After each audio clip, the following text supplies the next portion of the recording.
લક્ષ્ય ન્યૂઝ, એક નજર, એક લક્ષ્ય. સોનું ચમકાવવાના બહાનેથી લોકોનું સોનું શેરવી લેતી ગેંગના 2 આરોપીઓને પોલીસે ઝડપી પાડ્યા છે. સોનું ચમકાવવાના બહાના હેઠળ લોકોનું સોનું શેરવી લેતી ગેંગના 2 આરોપીઓને એલસીબી પોલીસ અને ધારી પોલીસ સ્ટેશનના સંયુક્ત ઓપરેશનથી ઝડપી પાડ્યા.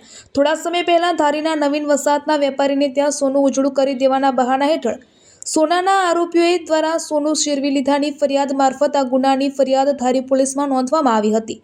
બીજા બનાવમાં ધારી તાલુકાના ત્રંબકપુર ગામે પણ એક વૃદ્ધ મહિલાને વિશ્વાસમાં લઈ તેના સોનાના દાગીનામાંથી પણ સોનું ઓછું કરી નાખ્યું હતું, જેની પણ ફરિયાદ ધારી પોલીસ સ્ટેશનમાં નોંધાઈ હતી. આ બનાવની ગંભીરતા દાખવીને અમરેલી એલસીબી તેમજ ધારી પોલીસ સ્ટેશનના સંયુક્ત ઓપરેશન દ્વારા 2 આરોપીઓને બિલીમોરાથી ઝડપી પાડવામાં આવ્યા છે.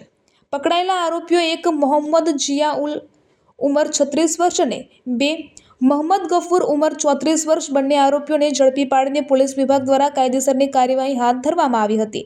રિપોર્ટર ટીનુભાઈ લલિયા.